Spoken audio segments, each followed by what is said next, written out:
হাসপাতালে নার্সকে একা পেয়ে নার্সের সাথে যেভাবে কাজ করলাম বন্ধুরা, গল্পটি সম্পূর্ণ শুনলে আপনাদের মেশিন দিয়ে পানি চলে আসবে, আপনারা হাতের কাজ করতে বাধ্য হবেন, তাই হাতের কাজ করার আগে হাতের কাছে অবশ্যই টিস্যু রাখবেন। নমস্কার বন্ধুরা, আজকের এই গল্পে আপনাদের স্বাগতম।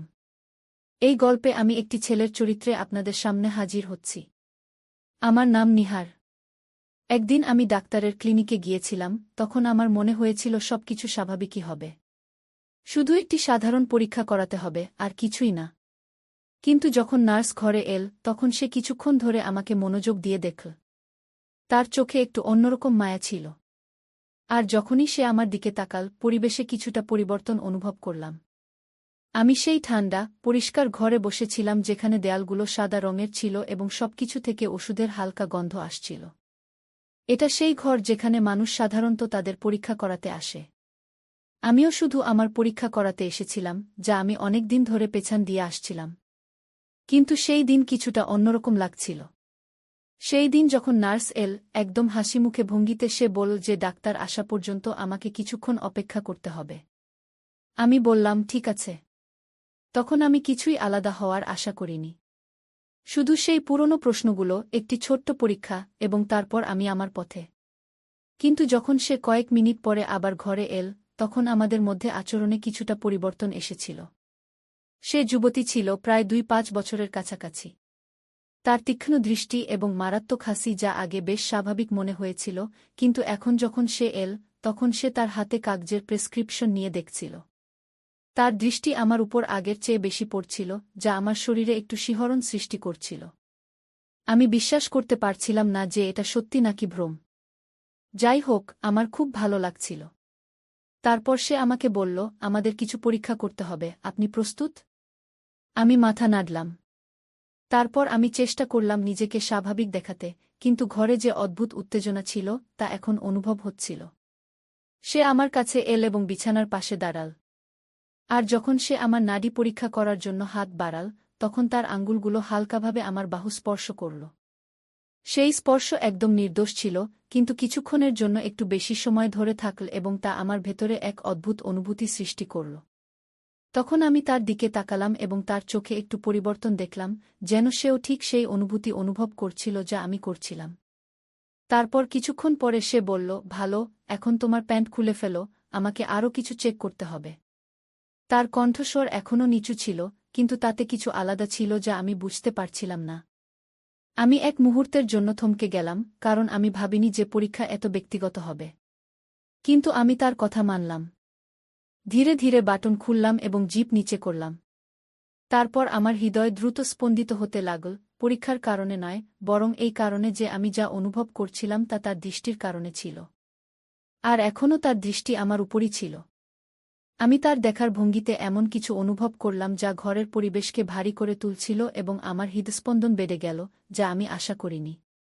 ঠিক তখনই আমি বিছানায় একটু নড়ে বসলাম, বুঝতে পারছিলাম না কিভাবে প্রতিক্রিয়া দেব, কি করব। কিন্তু যখন আমি উপরে তাকালাম, তখন তার চোখ আবার আমার চোখের সাথে মিলে গেল। এবার তার মুখের অভিব্যক্তিতে পরিবর্তন স্পষ্ট দেখা যাচ্ছিল।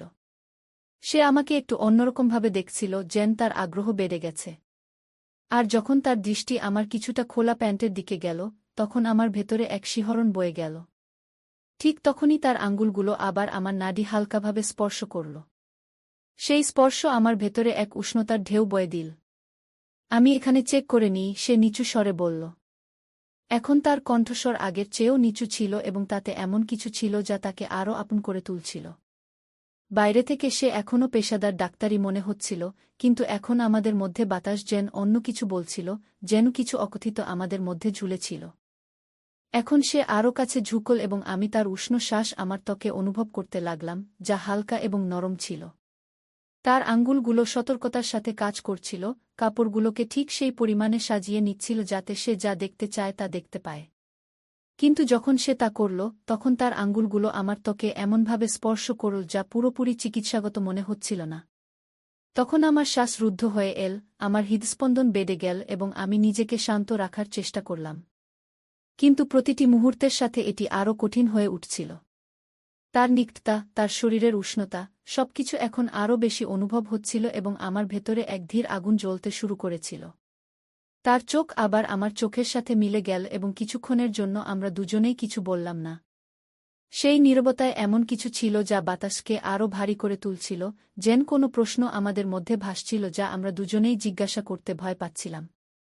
তখন সে ধীরে ধীরে বলল, তোমার শরীরে টান পড়েছে। সেই মুহূর্তে তার আঙ্গুলগুলো হালকাভাবে আমার উরু স্পর্শ করল, তার স্পর্শ নরম এবং আত্মবিশ্বাসে ভরা ছিল। কোনো কথা নেই, শুধু বিশ্রাম নাও। তার কথা যদিও সান্ত্বনাদায়ক ছিল, কিন্তু তার পিছনে এমন কিছু ছিল যা আমার হৃদস্পন্দন আরও বাড়িয়ে দিয়েছিল। আমি মাথা নাড়লাম, কিন্তু বিশ্রাম নেওয়াই এখন শেষ জিনিস ছিল যা আমি করতে পারতাম। কিন্তু তার স্পর্শ এবং তার দৃষ্টিভঙ্গির কারণে আমি আরও বেশি অস্থির হয়ে উঠলাম। ঠিক তখনই তার আঙুলগুলি আবার আমাকে স্পর্শ করতে শুরু করলে আমার ভিতর একটি উষ্ণতা ছড়িয়ে পড়ল, এবং আমি জানতাম যে সে এটি অনুভব করেছে, কারণ সেই মুহূর্তে তার শ্বাস কিছুটা দ্রুত হয়ে গিয়েছিল এবং তার দৃষ্টি আমার অর্ধখোলা ঠোঁটের উপর আটকে গিয়েছিল, যেন সে কিছু বলতে যাচ্ছিল। কিন্তু সে কিছু বলল না। তার হাত এখনও আমার উরুর উপর ছিল, এবং তার আঙুলগুলি আমার ত্বকে হালকা দাগ কাটতে শুরু করেছিল।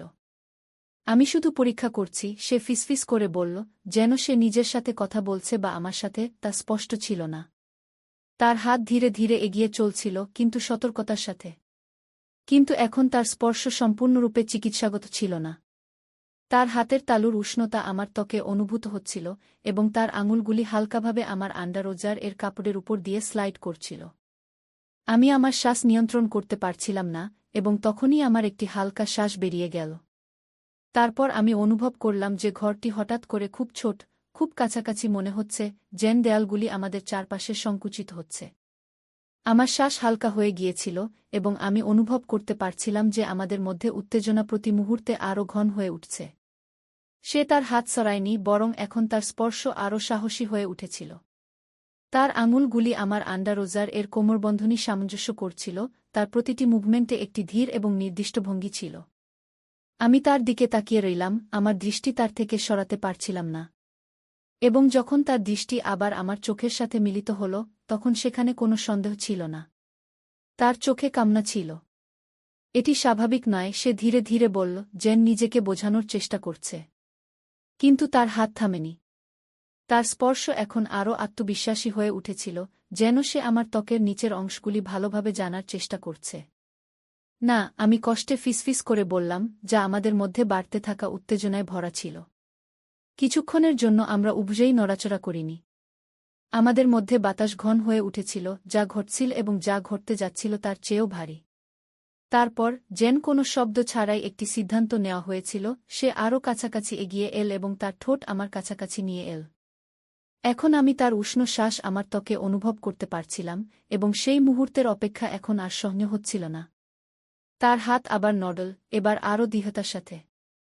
তার আঙুলগুলি আমাকে এমনভাবে স্পর্শ করছিল যে আমার পুরো শরীর উত্তেজনায় ভরে গেল। আমি আমার শ্বাস নিয়ন্ত্রণ করতে পারছিলাম না, এবং একটি হালকা কাতরানি বেরিয়ে গেল। আমার শ্বাস ছোট ছোট হতে শুরু করল, কিন্তু এখন নিজেকে থামানো অসম্ভব ছিল। আমি অনুভব করলাম যে তার চুম্বন আরও গভীর হচ্ছিল, তার স্পর্শ আরও শক্তিশালী হয়ে উঠছিল। আমার হৃদস্পন্দন দ্রুত হয়ে গিয়েছিল, এবং আমি তার দিকে ঝুঁকে তাকে আরও কাছাকাছি টানতে শুরু করলাম। তার শরীরের উষ্ণতা আমার শরীরের সাথে সংঘর্ষ করছিল, এবং সেই শীতল চিকিৎসাগত পরিবেশের অনুভূতি যেন অদৃশ্য হয়ে গিয়েছিল। এখন শুধু আমাদের মধ্যে বাড়তে থাকা সেই ঘনিষ্ঠতা ছিল, যা প্রতি মুহূর্তে আরও গভীর হয়ে উঠছিল। তার শ্বাস দ্রুত হচ্ছিল, এবং তার ঠোঁট আমার মুখ থেকে গলার দিকে চলে গেল, যেখানে সে হালকা এবং উষ্ণ চুম্বনের একটি সিরিজ তৈরি করল। আমার ত্বকে একটি অদ্ভুত স্পন্দন হচ্ছিল। তারপর আমি আমার হাত তার কোমরে রাখলাম এবং তাকে আরও কাছাকাছি টেনে নিলাম, যেন আমি তার আকর্ষণ থেকে নিজেকে দূরে রাখতে পারছিলাম না। প্রতিটি স্পর্শ, প্রতিটি নড়াচড়া যেন একটি প্রতিশ্রুতি ছিল, একটি অকথিত কামনা যা আমরা কখনো ভাবিনি কিন্তু এখন সম্পূর্ণরূপে তার নিয়ন্ত্রণে ছিল। আমার এটি করা উচিত নয়, সে ধীরে ধীরে বলল, তার কণ্ঠ আমার ত্বকে হালকাভাবে স্পর্শ করছিল। কিন্তু তার কণ্ঠে কোনো দ্বিধা ছিল না। সে থামার কোনো ইচ্ছা দেখায়নি। তার কথাগুলি এই মুহূর্তটিকে আরও গভীর করে তুলেছিল, যেন আমরা দুজনেই এমন একটি সীমানা অতিক্রম করছি যেখান থেকে ফিরে আসা সম্ভব নয়। এবং এখন আমি নিজেকে থামাতে পারছিলাম না। তার হাত ধীরে ধীরে নিচের দিকে এগিয়ে চল, এবং যখন সে আমাকে স্পর্শ করল, তার স্পর্শ নরম এবং গভীর ছিল, যা থেকে আমার মুখ থেকে একটি হালকা শ্বাস বেরিয়ে গেল। আমার শরীরের প্রতিটি অংশ যেন জেগে উঠেছিল এবং তার আঙুলগুলি আমাকে এমন আনন্দে ভরে দিয়েছিল যা আমি সহ্য করতে পারছিলাম না। তার আঙুলগুলি আমার শরীরের উপর ধীরে এবং চিন্তাভাবনা করে দাগ কাটছিল, যেন আমাকে উত্ত্যক্ত করছে, আমাকে পরীক্ষা করছে। অপেক্ষা অসহনীয় হয়ে উঠেছিল। প্রতিটি মুহূর্ত যেন টেনে নিচ্ছিল এবং আমি আমাদের মধ্যে বাড়তে থাকা উত্তেজনা অনুভব করতে পারছিলাম। তুমি এটিকে থামানো কঠিন করে তুলছ, আমি ধীরে এবং স্বাভাবিক কণ্ঠে বললাম, আমার শব্দগুলি কষ্টে বেরিয়ে আসছিল। আমি তার হাসি আমার গলায় তার নিঃশ্বাসের উষ্ণতা অনুভব করছিলাম, যা নরম এবং গরম ছিল, এবং সে এখনও আমার ত্বককে গভীরভাবে পর্যবেক্ষণ করছিল। আমি এখন থামার চেষ্টা করছিলাম না। তার ফিসফিসানোর কোনো উপায় ছিল না, শুধু এগিয়ে যাওয়া, সেই আকাঙ্ক্ষায় ডুবে যাওয়া যা আমাদের দুজনকে আটকে ফেলেছিল। তখন আবার তার আঙুলগুলি আমার আন্ডারোজারের কোমরবন্ধে এসে থেমে গেল, যেন সে কোনো সংকেতের অপেক্ষায় আছে। তার চোখে সেই কাঁচা আকাঙ্ক্ষা ছিল যা আমার শরীরে ছুটে বেড়াচ্ছিল। আমি মাথা নেড়ে তাকে জানিয়ে দিলাম যে এটা ঠিক আছে, যে আমিও ঠিক ততটাই চাই যতটা সে চাইছিল। যেই তার আঙুলগুলি নিচে নামল এবং সে আমাকে স্পর্শ করল, আমার শরীরে বিদ্যুতের মতো একটি তরঙ্গ ছুটে গেল এবং আমার সমস্ত শরীর তার স্পর্শের প্রতি প্রতিক্রিয়া জানাতে শুরু করল। আমার নিঃশ্বাস আটকে গেল এবং আমি নিশ্চিত ছিলাম যে সে এটা অনুভব করেছে। তার আঙুলের আত্মবিশ্বাস আমার হুঁশ উড়িয়ে দিয়েছিল। তার প্রতিটি চলন চিন্তাভাবনা করে করা হয়েছিল এবং সে আমার শরীরে সুখের তরঙ্গ ভরে দিয়েছিল। আমার হাত তার কোমরে শক্ত হয়ে লেগে গেল এবং আমি তাকে আরও কাছে টেনে নিলাম। এখন নিজেকে তার স্পর্শ থেকে বাঁচানো অসম্ভব ছিল। আমাদের মধ্যে বাতাস অপেক্ষায় ভারী হয়ে গিয়েছিল। প্রতিটি নিঃশ্বাস গভীর হচ্ছিল এবং প্রতিটি মুহূর্ত আমাদের উপর সেই কাজের বোঝা চাপিয়ে দিচ্ছিল যা আমরা করছিলাম। আমি তার নাড়ি আমার আঙুলের নিচে অনুভব করতে পারছিলাম, যা আমার নিজের হৃদস্পন্দনের মতো দ্রুত স্পন্দিত হচ্ছিল। যেন আমাদের মধ্যে তীব্রতা প্রতি মুহূর্তে বাড়ছিল। তুমি এসব করে আমাকে পাগল করে দিচ্ছ, আমি কর্কশ কণ্ঠে বললাম। কিন্তু সে শুধু হাসল। তার ঠোঁট আমার কানে হালকা করে স্পর্শ করল এবং তার আঙুলগুলি ধীরে ধীরে একটি তালে চলতে থাকল। সে ভালোই জানত সে কি করছে এবং আমার মাথায় শুধু তারই অনুভূতি ছিল। তার হাতের স্পর্শ এবং তার শরীরের আমার সাথে ঘর্ষণ। এটা ভালো, সে হেসে ফিসফিস করল। তার কণ্ঠে যে আনন্দ ছিল তা স্পষ্ট শোনা যাচ্ছিল, যেন সে আমার প্রতিক্রিয়ায় অত্যন্ত সন্তুষ্ট। তার ঠোঁট আবার আমার ঠোঁটে এল, একটি গভীর, উত্তপ্ত চুম্বন নিয়ে যা আমাকে নিঃশ্বাসহীন করে দিল। আমার সমস্ত শরীর সেই তীব্রতায় কাঁপছিল। আমার মনে হচ্ছিল আমি নিজের উপর নিয়ন্ত্রণ হারাচ্ছি। সেই ধীর, স্থির জ্বালা এখন আরও বাড়ছিল, কিছু এত জোরালো যে আমি তা থামাতে পারছিলাম না। প্রতিটি স্পর্শ, প্রতিটি চুম্বন আমাকে কিনারার দিকে ঠেলে দিচ্ছিল এবং আমি অনুভব করছিলাম যে সেও এটা বুঝতে পেরেছে। তার আঙুলগুলি এখন আরও দ্রুত চলতে শুরু করল। তার শরীর আমার সাথে আরও শক্ত করে লেগে গেল এবং আমি জানতাম যে আমরা দুজনই এই মুহূর্তে একে অপরের মধ্যে হারিয়ে গেছি। তার আঙুলের তীব্রতা, তার ঠোঁটের আমার ত্বকে ঘুরে বেড়ানো, তার নিঃশ্বাসের নরম শব্দ, এসব কিছুই অনেক বেশি হচ্ছিল। আমার শরীর সম্পূর্ণভাবে তার স্পর্শের কাছে আত্মসমর্পণ করেছিল, সেই তীব্রতা এবং সেই অকথ্য ইচ্ছার কাছে যা আমাদের দুজনকে তার কবজায় নিয়ে গিয়েছিল। আমি অনুভব করতে পারছিলাম যে আমার ভেতরের টানের রশি এখন খুব শক্ত হয়ে গেছে, ভেঙে পড়ার জন্য প্রস্তুত, এবং আমি খুব কাছাকাছি ছিলাম। তখন সে আমার কানের কাছে এল। তার কণ্ঠ ফিসফিস করছিল, ছেড়ে দাও, আমি এটা অনুভব করতে চাই কি। তার এই শব্দই যথেষ্ট ছিল এবং একটি হালকা কাতরতার সাথে আমি নিজেকে সম্পূর্ণভাবে সেই মুহূর্তে হারিয়ে যেতে দিলাম। আমার ভেতরের সমস্ত টান এক ঝটকায় ভেঙে গেল এবং সুখের তরঙ্গ আমার উপর দিয়ে উথলে পড়ল।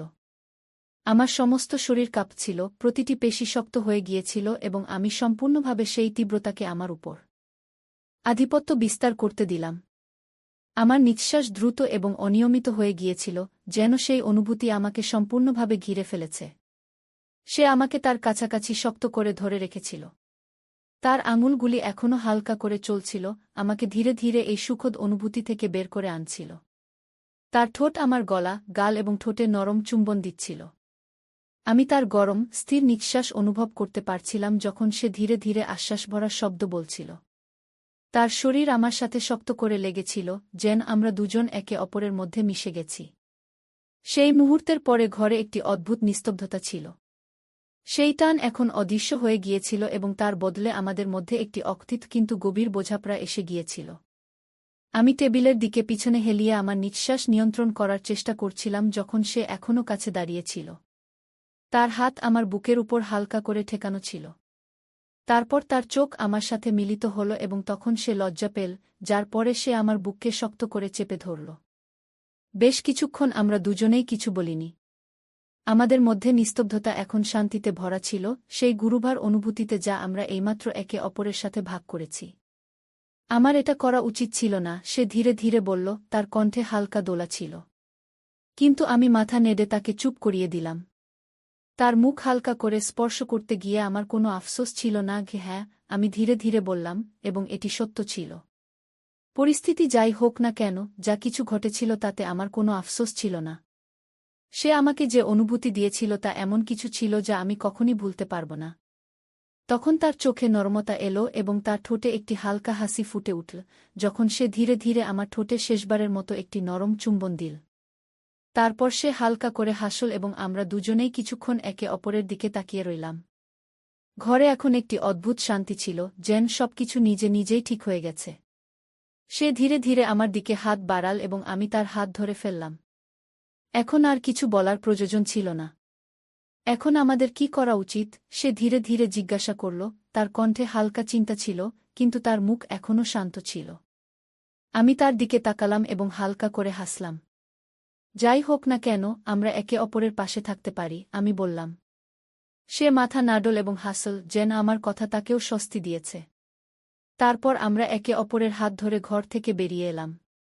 যা কিছু ঘটেছিল তা এখন অতীত, কিন্তু যে অনুভূতি আমাদের মধ্যে তৈরি হয়েছিল তা এখনও গভীর এবং সত্য ছিল।